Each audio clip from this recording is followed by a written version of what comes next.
Take-Two President Karl Slatoff. I think over the long term it will be 100% digital. I just can't predict whether that's 5 years, 10 years, 20 years. It's probably less than 20 and maybe more than 5, but I think it ultimately gets there. That's the zeitgeist. Things are moving in that direction. Karl is referring to the disappearance of physical media for the video game industry.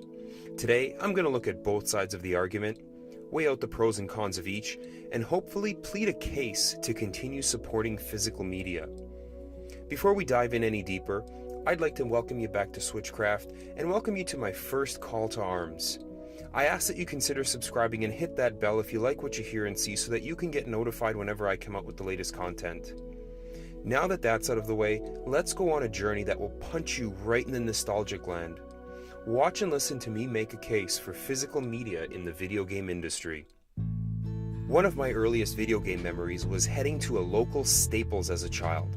That's a local office supply store that years ago sold Game Boy games, with my dad and brother, looking up through the glass case and staring at Pokemon Red and Pokemon Blue. I had heard about it and seen it in school earlier in the week in 4th grade, and I begged and pleaded to get it.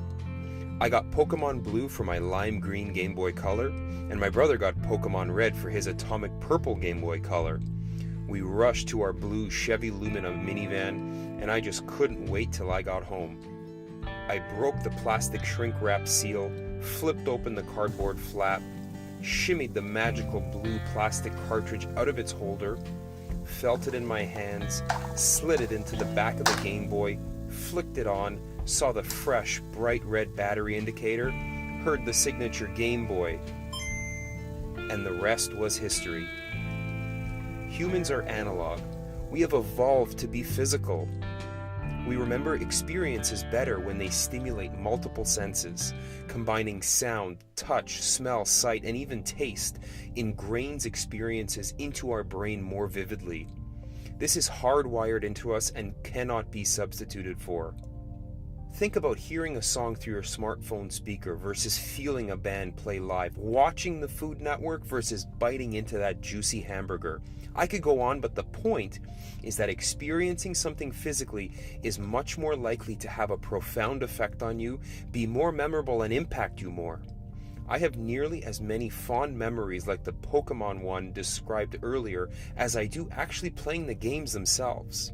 I can't tell you how fun it's been rooting through my parents' basement for all my old video game stuff, preparing my game library for this YouTube channel.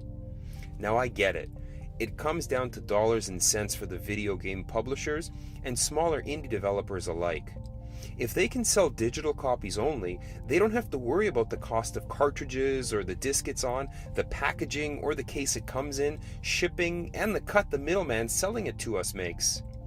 And it's not all bad for the gamer, as benefits include instant gratification. You never have to hope the store you're going to has a copy in stock because you never have to leave your couch.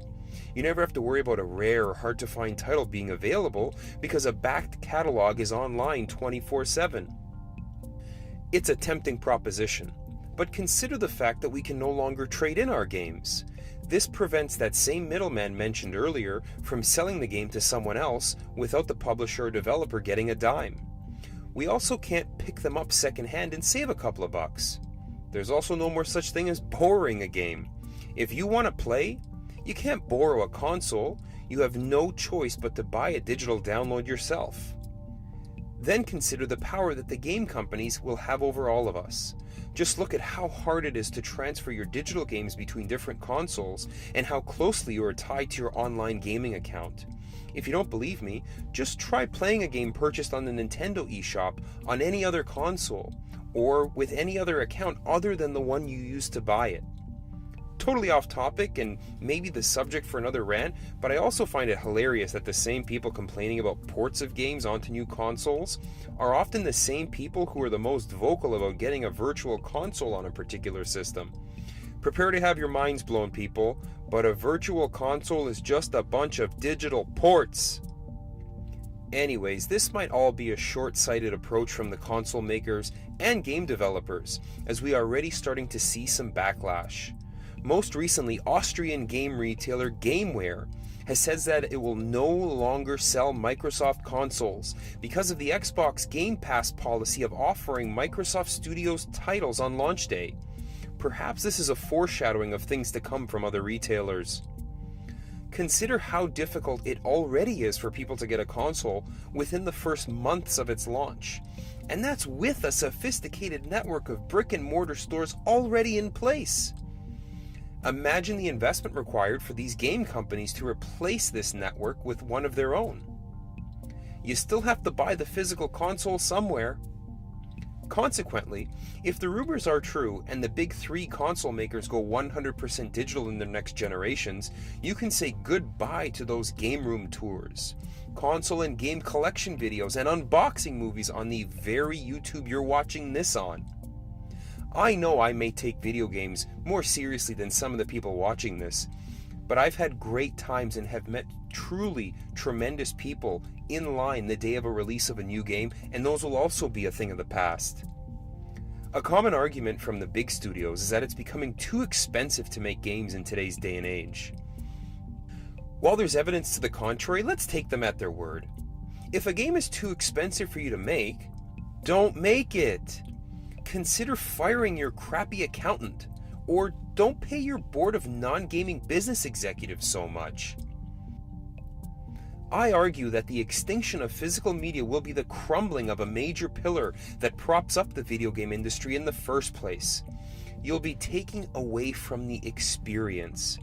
People like my friend Johnny at the Happy Console Gamer will have nothing to talk about, and I'll go down kicking and screaming before that day comes. Now listen, I don't think it's as bad as some people may believe, and I disagree with Karl Slatoff of Take-Two. I don't think we'll ever be 100% digital. With an increase in digital media, we've also seen the rise of the retro market and retro companies like Limited Run Games and V-Blank Entertainment. My special edition physical copy of Retro City Rampage is one of my most prized possessions in my entire game library and might be the subject of a future rare and retro unboxing video just to prove a point. If the big three go 100% digital, a path has been cleared for a fourth big player to emerge having a niche, pledging physical copies for all of their releases. Furthermore, it would only be a matter of time before third-party companies come out with peripherals that allow your physical copies of games to be played on the next generation of consoles that are missing their disk drives or cartridge slots. There will always be a market for people like me, and hopefully for people like you watching this. For people like my 5-month-old son one day, who hopefully prefer physical media, the more human way to game. I hope that I've presented sufficient evidence for my position, and that the next time a new game comes out, you consider purchasing a physical version and enjoy it that much more. Thanks again. Switchcraft out.